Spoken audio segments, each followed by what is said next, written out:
everyone. In this very special video, we will discuss about how to complete the entire book, the Bipin Chandra book. So in this video, we will discuss about how to complete the entire book. Get this book. So this is the book. I think this is the 600 pages book, and we have to complete the entire book. So from this video, we will discuss about how to complete this book, and this book is India's struggle for independence. So we will discuss about how to complete this book and why this book is so important in our examination. So Bipin Chandra का जो book है ये काफी मोटा book है. I think ये 600 के करीब का पेज का बुक है, इससे थोड़ा सा कम ही होगा. सो 550 पेजेस का लगभग ये बुक है, थोड़ा सा इससे अधिक होगा. तो इस वीडियो में हम लोग जानेंगे, हम लोग इस ये जो पूरा बुक है इसको हम लोग कवर करेंगे. जो इसके पूरे चैप्टर्स हैं उसको हम लोग कवर करेंगे. तो हम लोग इस वीडियो में जानेंगे कि जो इसका ओवरव्यू है, इस जो बुक का ओवरव्यू है कि इस बुक्स में क्या क्या है और ये इस बुक्स का इम्पोर्टेंस क्या है और इसको हम लोग कैसे पढ़ें ताकि एक बेहतर हम लोग मार्क्स ला पाए. तो देखिए इस वीडियो में कंप्लीट हम लोग बताएंगे कि कैसे हम लोग पढ़ेंगे. तो देखिए इसमें करीब 39 चैप्टर्स में, ये 39 पार्ट्स में इस बुक को डिवाइड किया गया है.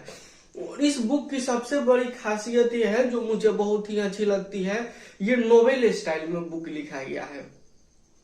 और बुक्स को आप देखोगे तो ये बस फैक्ट्स में लिखा रहता है, लेकिन वो ये जो बुक है ये नोवेल स्टाइल में लिखा रहता है. तो ये समझने में भी काफी आसानी होता है कि चलो नोवेल स्टाइल में बुक है, अच्छा लगता है.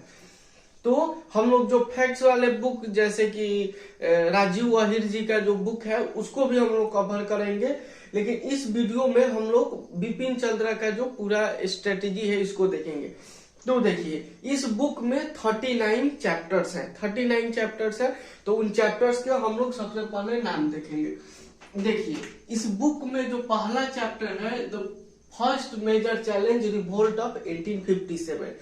जो इस बुक का जो पहला ही टाइटल है, रिवोल्ट ऑफ 1857, रिवोल्ट ऑफ 1857. ये 1857 के क्रांति से ये शुरू किया है. ये जो बुक है इनका, वो 1857 की जो क्रांति हुई थी वहां से ये बुक शुरू किया गया है. लेकिन 1857 की क्रांति की जो पहले की जो बातें हैं उसको भी हम लोग देखेंगे, उसको किसी और वीडियो में देखेंगे. चूंकि ये बुक यहाँ से स्टार्ट हो रहा है तो हम लोग यहीं से बात करेंगे कि 1857 के क्रांति में क्या हुए थे. बहुत सारे कॉज थे, अभी ये कॉज बताने लगे तो ये वीडियो काफी लंबा खींच जाएगा. तो हम लोग देखेंगे कि 1857 के क्रांति क्या हुए थे. तो फर्स्ट मेजर रिवोल्ट चैलेंज 1857, ये पहला जो वार था इंडिपेंडेंस का, ये पहला वार भी था. दूसरा है civil rebellions and tribal uprising. जो 1857 के क्रांति के जो पहले के जो सिविल रिबेलियंस थे और ट्राइबल अपराइजिंग्स थे उसके बारे में ये कुछ थोड़ा सा हल्का दिया गया है कि जो सिविल लोग थे उनपे क्या इफेक्ट हुआ था और जो ट्राइबल्स थे, मेनली जो ट्राइबल्स थे, तो उनपे क्या मतलब इफेक्ट हुआ था इस ब्रिटिश गवर्नमेंट के, वो सारी चीजें हम लोग देखेंगे. अब देखिए peasants movement and uprisings after 1857. तो देखिए ये जो सिविल रिबेलियंस है और पीजेंट्स मूवमेंट है इसमें काफी अंतर होता है. जैसे सिविल मतलब अब जैसे मान सकते हैं पीजेंट्स जो होते हैं वो किसान होते हैं, वो पर्सनली किसान होते हैं.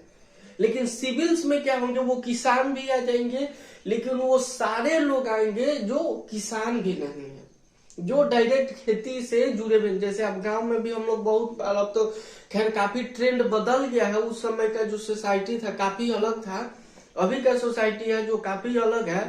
क्योंकि उस समय का जो सोसाइटी था वो जनरली क्या होता था, कास्ट के बेसिस पे कर्मों को दिया जाता था. जैसे कोई लोहार जाति का है तो जनरली लोहे के काम ही करता था, लोहे के काम ही करता था. लेकिन अब तो सभी लोगों के पास एजुकेशन आ गया है तो हर कोई हर काम करता है.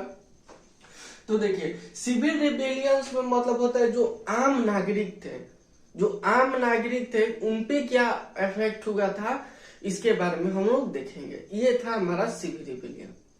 ठीक, तो आपको समझ में आ गया सिविल रिबेलियंस और पीजेंट्स में क्या अंतर थे। और 1857 जो अपराइजिंग्स ऑफ आफ्टर 1857, ऐसा नहीं कि जो 1857 की क्रांति हुई थी उसके बाद ये क्रांति बंद हो गया, ऐसा भी नहीं। उसके बाद भी बहुत सारे क्रांति हुए थे, उसके बारे में हम लोग जानेंगे। अब देखिए, फाउंडेशन ऑफ कांग्रेस मिथ और फाउंडेशन ऑफ कांग्रेस रियलिटी। पहले जो फाउंडेशन ऑफ कांग्रेस हुआ था तो लोगों को लगा कि ये तो एओ ह्यू जो एक ब्रिटिश सिविल सर्वेंट थे, लोगों को लगा कि ये अंग्रेज लोग क्या मतलब क्या अंग्रेज हमारी बातों को उनके पास पहुंचाएंगे, ये तो उन्हीं के साथ मिले होंगे। लेकिन धीरे धीरे ये चीज बदली। एओ ह्यूम ने जो इसकी नींव डाली थी, डब्ल्यू.सी. बनर्जी भी थे हमारे ही ठीक है, मतलब हमारे ही देश के। इन दोनों ने मिलकर जब नींव डाला था तो लोगों को लगा नहीं था कि ये मतलब ये हमारी जो बातें हैं ये अंग्रेजों तक पहुंचा पाएंगे। तो ये एक मिथ था कि नहीं, कांग्रेस जिस फाउंडेशन पे चली है वो शायद ना पूरा कर पाए।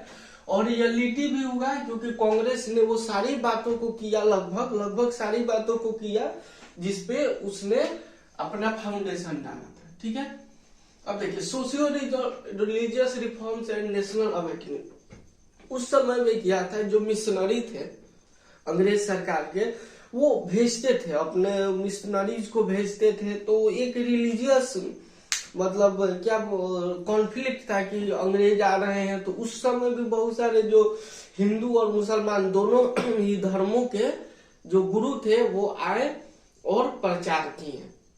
तो ये हमारा रिलीजियस रिफॉर्म्स था। And economic critic of colonialism, जो कॉलोनियलिज्म था, जो ब्रिटिश सरकार थी, उसमें इकोनॉमी को काफी ज्यादा मतलब क्षति पहुंचा था। जैसे एग्जांपल में देख लीजिए कि अंग्रेज जब आए थे तो हम लोग मतलब ये एक बुक है शशि थरूर का, उन्होंने लिखा था कि जब अंग्रेज आए थे तो हमारे देश का जो जीडीपी में पूरे वर्ल्ड में कंट्रीब्यूशन था 27%। तो अंग्रेजों के आने के समय तक ये 27% था, लेकिन जब अंग्रेज इस छोड़ के गए तो मात्र ये 3% रह गया। समझ लीजिए कितना मतलब डिफरेंशिएशन आया था कि जब अंग्रेज आए थे हमारे पास तो 27% हमारा कंट्रीब्यूशन था वर्ल्ड में, और अब मात्र 3% जब छोड़ के गए तो रह गया है। तो ये इकोनॉमिक क्रिटिक भी हम लोग देखेंगे कि इकोनॉमिक क्रिटिक क्या था। ठीक है, fight to secure press freedom, जो प्रेस सेंसरशिप थी, वर्नाकुलर प्रेस एक्ट, इसके बारे में भी हम लोग जानेंगे। जो प्रेस सिस्टम थी वो कंट्रोल में थी अंग्रेजों के, क्या छापना है क्या नहीं छापना है ये कंप्लीटली जो थी अंग्रेजों के ही कंट्रोल में थी। लेकिन बहुत बार लोगों ने छुप छुप के या विदेशों में जाकर बहुत सारी चीजें उस समय में छापी थी, तो हमें काफी डिटेल मिलता है। तो ये देखेंगे fight to secure press freedom, तो प्रेस के फ्रीडम को ही मतलब देखेंगे हम लोग। प्रोपेगेंडा इन लेगिस्लेचर जो था वो तो ब्रिटिश चाहते नहीं थे कि हमारा अपना कोई रिप्रेजेंटेटिव हो, तो उसमें भी बहुत सारी क्रांतियां हुई थी, बहुत सारे मतलब डिबेट हुए थे, तो उसके बारे में हम लोग जानेंगे। प्रोपेगेंडा, स्वदेशी मूवमेंट 1903 और 1908। स्वदेशी मूवमेंट जो लाला लाजपत राय के नेतृत्व में और भी बहुत सारे लीडर थे, उनके नेतृत्व में जो हुआ था, उनका कहना था कि जो मतलब विदेशी चीजें हैं, जो विदेशी चीजें हैं जैसे वो उनके जो कपड़े थे मैनचेस्टर के, वो सबको बॉयकॉट करने के लिए लोग बोल रहे थे। उनका जो रहन सहन है, खान पान है, सारी चीजों को बॉयकॉट करने के लिए लोग बोल रहे थे। तो एक स्वदेशी मूवमेंट था। देखिए स्वदेशी मूवमेंट का ही एक्सपेंशन ही हमारा नेशनल मतलब फ्रीडम है। हमारा जो स्वदेशी मूवमेंट एक प्रकार से देखिएगा थोड़ा सा डिटेल सोच में, तो स्वदेशी मूवमेंट ही जो जब एक्सपेंड हुआ तो उसी को हम लोग बोलेंगे हमारा फ्रीडम था। तो स्वदेशी मूवमेंट में ही हमारा नक्शा तैयार हो गया था कि नहीं, हमें हमारा स्वराज्य चाहिए, हमें हमारा स्वराज्य चाहिए। तो ये था स्वदेशी मूवमेंट जो 1903 से लेकर 1908 तक चला। ठीक है। अब देखिए split in Congress, rise of revolutionary. Congress में क्या था, कुछ लोग नरम दल के थे, जो इंटेलेक्चुअल जिनको मान सकते हैं हम लोग, वो नरम दल के थे। वो चाहते थे कि मतलब आसानी से, ऐसे आसानी से तो इतना मिला नहीं हमें फ्रीडम, बहुत सारी कुर्बानियां देनी पड़ी। वे चाहते थे कि बिना किसी खून खराबे के ही आराम से फ्रीडम मिल जाए। लेकिन उसमें भी बहुत सारे लोग थे जिनका ये मत था कि आसानी से ये मिलने वाला नहीं है, हमें थोड़ा सा फोर्सफुली उनसे लेना पड़ेगा। क्योंकि कोई भी इंसान अगर ऐसे आया है आपके घर में तो ऐसे तो जाएगा नहीं, एक तो हमारे घर में ही आए और हम तुमसे ही विनती करें। तो ये काफी मतलब वर्ल्ड में भी मतलब ये दुनियादारी लग नहीं रहा था कि एक तो हमारे आप देश में आए हो और उस पर जो हम आपसे विनती करें, तो ये कुछ लोगों को नहीं होगा। तो ये यहाँ पे कांग्रेस टूट गई और रिवॉल्यूशनरीज की हो गई। ठीक है। First world war and Indian nationalism, जो वर्ल्ड वार फर्स्ट था जो 1914 से 1980 तक चला, तो उसमें क्या था कि मतलब अंग्रेज क्या होते थे कि जो ब्रिटिश आर्मी थे उसमें अपने हमारे जो देश के सैनिक थे उनको भी लड़ाना चाहते थे। हमें किसी से विश्व में दुश्मनी नहीं थी, लेकिन अंग्रेज अपना हित साधने के लिए वो दूसरे देशों से लड़ाते थे। तो ये हमारा world war first and Indian national movement में क्या मतलब देखेंगे कि जो उस समय जो लीडर्स थे वो उन्होंने प्रॉमिस किया था, अंग्रेजों ने उनको प्रॉमिस किया था कि अगर हम ये वर्ल्ड जीत जाएंगे, ये वर्ल्ड वॉर जीत जाएंगे, तो हम आपको आपका देश छोड़ के चले जाएंगे। इसमें बहुत गांधी जी भी लोगों को मोटिवेट किए थे कि नहीं आप अंग्रेजों के ही आर्मी में आप लड़ो, क्योंकि ये उन्होंने प्रॉमिस किया है कि वो देश छोड़ के चले जाएंगे। लेकिन ऐसा हुआ नहीं, वो फिर से अपना पैर जमा ही लिए। Home rule movement and it's follow up, जो होम रूल मूवमेंट था एनी बेसेंट के नेतृत्व में चला था, तो इसके बारे में भी हम लोग जानेंगे। Gandhi ji career and activism, जो गांधी जी का कैरियर था वो 1918 के बाद काफी ज्यादा जो चंपारण का मूवमेंट हुआ था, इसके बाद इनका कैरियर में जो था काफी उछाल आया। तो इसके बारे में भी हम लोग देखेंगे। नॉन कॉपरेशन मूवमेंट देखेंगे कि 1920 से 1922 तक जो चला था वो नॉन कॉपरेशन मूवमेंट, इसके बारे में भी हम लोग कंप्लीट देखेंगे। फिर पीजेंट मूवमेंट एंड नेशनलिज्म 1990, जो पीजेंट मूवमेंट था, जो 1857 जो युद्ध हुआ था उसके बाद कुछ पीजेंट्स के राइट दिए गए थे, फिर भी ये लोग क्यों असंतुष्ट हुए, इसके बारे में भी हम लोग जानेंगे। और नेशनलिज्म इन 90, जो नेशनलिज्म 90s के दशक में था, इसके बारे में भी हम लोग जानेंगे। अब देखिए Indian working class and national movement. देखिए वर्किंग क्लास और नेशनल मूवमेंट में क्या अंतर है, अब थोड़ा सा ही अपने सोसाइटी में देखिए। जब लोग क्या होता है कि किसी भी आंदोलन चाहे पॉलिटिकल बात करने पे होता है तो लोग बोलते हैं नहीं भाई हम तो पॉलिटिकल नहीं बनेंगे, खुल के लोग सपोर्ट नहीं कर पाते हैं, ना ही खुल के किसी का विरोध कर पाते हैं। तो वर्किंग क्लास जो लोग होते हैं वो पॉलिटिक्स से बहुत दूर रहना चाहते हैं, क्योंकि जानते हैं कि मतलब ये बहुत खराब होता है। लेकिन ये लोग ये नहीं जानते हैं कि अगर पॉलिटिक्स में वो एक्टिवेट नहीं होंगे तो गलत आदमी हो जाएगा, गलत आदमी सत्ते पे चल जाएगा, तो उनके लिए और दिक्कत है। तो वर्किंग क्लास और नेशनल मूवमेंट जो था उसमें मतलब काफी कॉन्फ्लिक्ट है, क्योंकि वर्किंग क्लास को लगता था कि ये बस पॉलिटिक्स है, ये बस पॉलिटिक्स है, लेकिन वास्तव में ऐसा था नहीं। वास्तव में ये संघर्ष की लड़ाई थी अपने देश को बचाने के लिए। तो देखिए आपका जो एक वोट है, आपका जो एक पॉलिटिकल बातें हैं, आपका एक जो विरोध की बातें हैं, वो काफी मैटर करती हैं आपके लाइफ में। मैं ये नहीं बोल रहा हूँ कि आप अभी स्टूडेंट लाइफ में है तो पॉलिटिक्स में आ जाइए, ऐसा भी नहीं है। लेकिन अपनी बातों को आप खुल के रखिए, आप अपनी बातों को खुल के रखिए कि नहीं ऐसा नहीं होना चाहिए। हो सकता है आप गलत हो, इसमें कोई दो राय नहीं है, लेकिन अपनी बातों को अगर खुल के रखिएगा तो लगेगा कि नहीं आप में कुछ इंटेलेक्चुअलिज्म है। और वही आप चुप रहिएगा, देखिएगा कि नहीं ये गलत हो रहा है, लेकिन आप फिर भी चुप है, तो समझ लीजिए कि कहीं ना कहीं हमारा लोकतंत्र गलत हाथों में चला जाएगा, गलत हाथों में चला।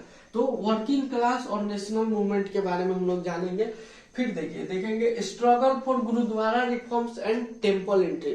जो गुरुद्वारा रिफॉर्म्स हुए थे और टेम्पल एंट्री को लेकर भी काफी सारे झगड़े हुए थे। दलित लोगों को नहीं देने दिया जाता था, तो लोगों ने, जो हमारे सावरकर जैसे लोगों थे, उन्होंने काफी सारे मूवमेंट चलाए ताकि सबको एंट्री मिल पाए। तो हम लोग देखेंगे struggle for gurdwara reforms and temple entry. The years of stagnation, non-changers, Swarajist and Gandhi ji. Stagnation के बारे में भी हम लोग जानेंगे। और जो नॉन चेंजर्स लोग थे, वो जो खासकर जो प्रिंसली स्टेट्स के लोग थे, वो चाहते थे कि चेंज हो ही नहीं, ब्रिटिशर्स जाए ही नहीं, और वो मानते थे एक प्रकार के। और इंडिया में भी कुछ ऐसे लोग थे जो चाहते थे कि ब्रिटिशर्स जो थे उन्होंने हमें एजुकेशन प्रणाली दिया है, तो वो चाहते थे कि ब्रिटिशर्स हमारे साथ ही रहे। तो ये लोग नॉन चेंजर्स थे। ये वही लोग थे, कहीं ना कहीं उनको ब्रिटिशर से फायदा था, उनको ब्रिटिशर्सों से फायदा था, तो वो लोग चाहते थे कि कोई चेंज ना हो। फिर स्वराजिस्ट हुए। स्वराजिस्ट मतलब जो स्वराज के लिए मानते थे कि नहीं, स्वराज हमारा जन्म सिद्ध अधिकार है और हम इसे लेकर रहेंगे, इनका वो नारा था। और फिर आए गांधी जी। तो गांधी जी भी एक प्रकार के स्वराज की ही मांग कर रहे थे, लेकिन उनका मांग थोड़ा सा अलग था। जो स्वदेशी मूवमेंट से था वो थोड़ा अलग था। तो इसके बारे में भी हम लोग कंप्लीट पढ़ेंगे। अब देखिए भगत सिंह, सूर्य सेन और रिवोल्यूशनरी नेशनल। हम लोग बहुत सारे महापुरुषों के बारे में जानेंगे जो आज तक हम लोग नहीं जान पाए थे। जैसे भगत सिंह के बारे में बहुत सारी बातें हैं, जो उनका डायमेंशन था उसको हम लोग कैच करेंगे अगले वीडियो में। मतलब जब इसको हम लोग डिस्कस करेंगे तो जितने भी डायमेंशंस थे, जो भी महापुरुष के जो विजन थे, उनको हम लोग कंप्लीट कैच करेंगे इस वीडियो में। भगत सिंह, सूर्य सेन और रिवॉल्यूशन। अब देखिए जो गैदरिंग स्टॉर्म है 1927 से 1929 तक, इसके बारे में भी जानेंगे। फिर सिविल डिसोबीडियंस जो 1930 से 1932 तक था, इसके बारे में भी हम लोग जानेंगे। कराची टू वर्धा एक और टॉपिक है, वो जो काफी मतलब महत्वपूर्ण है। फाउंडेशन इसी में था पाकिस्तान का, इसी में लोगों ने ही जिक्र किया था कि पाकिस्तान हमको चाहिए। तो कराची टू वर्धा 1932 से जो 1934 तक था, उसमें भी जानेंगे। स्ट्रेटिक डिबेट जो था उसके बारे में भी लोग जानेंगे, जो 1934 से 37 तक आया। और राइज ऑफ लेफ्ट विंग, जो लेफ्ट विंग का जो राइज था उसमें काफी लोग थे। जैसे भगत सिंह जो थे, मान के चलिए एक लेफ्ट विंग के ही थे, तो लेफ्ट विंग के राइज को भी जानेंगे। और 18 मंथ्स ऑफ कांग्रेस रूल, जो कांग्रेस का जो 28 मंथ का जो रूल था, उसके बारे में भी हम लोग देखेंगे। फिर हम लोग पीजेंट मूवमेंट देखेंगे 1930 से लेकर 40s के बीच में जो हुआ था, उसके बारे में हम लोग देखेंगे। अब देखेंगे हम लोग freedom struggle in princely India. Princely India जो थे, जो राजकुमारों के थे, उनमें कैसे फ्रीडम स्ट्रगल हो रहे थे, और प्रिंसली स्टेट्स जो थे उसको कैसे दबा रहे थे, उसके बारे में भी हम लोग जानेंगे। अब Indian capitalist and the national movement. और इंडियन कैपिटलिस्ट जो थे वो नेशनल मूवमेंट को कितना सपोर्ट करते थे। जैसे कुछ लोग सपोर्ट भी करते थे और कुछ लोग चाहते थे कि अंग्रेज रहेंगे।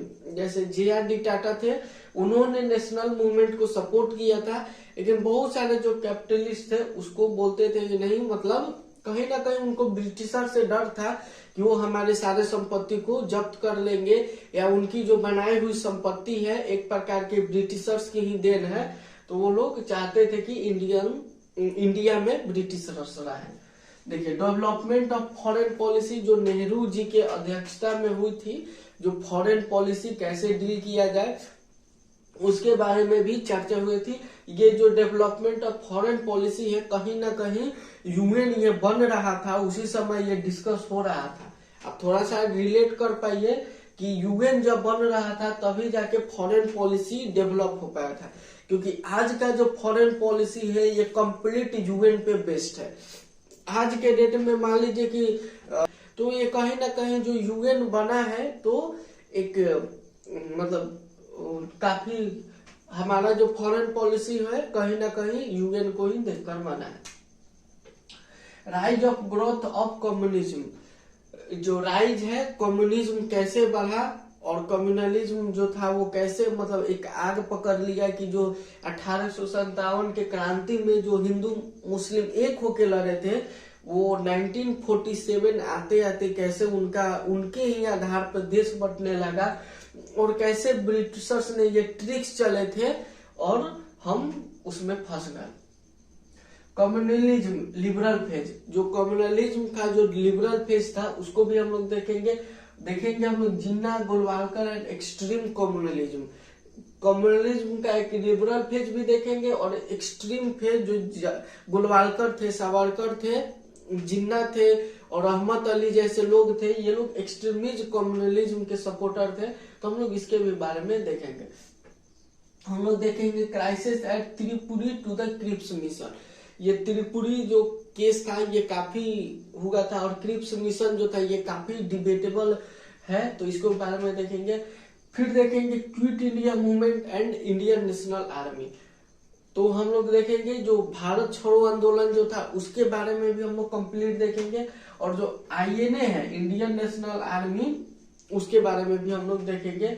अब देखेंगे हम लोग पोस्ट वार नेशनल ऑब्जर्व, जो वार के बाद जो जो INA ने लड़ा था युद्ध, उसके युद्ध के बाद क्या क्या स्ट्रेटेजी बनाया था लोगों ने, उसके बारे में भी हम लोग देखेंगे।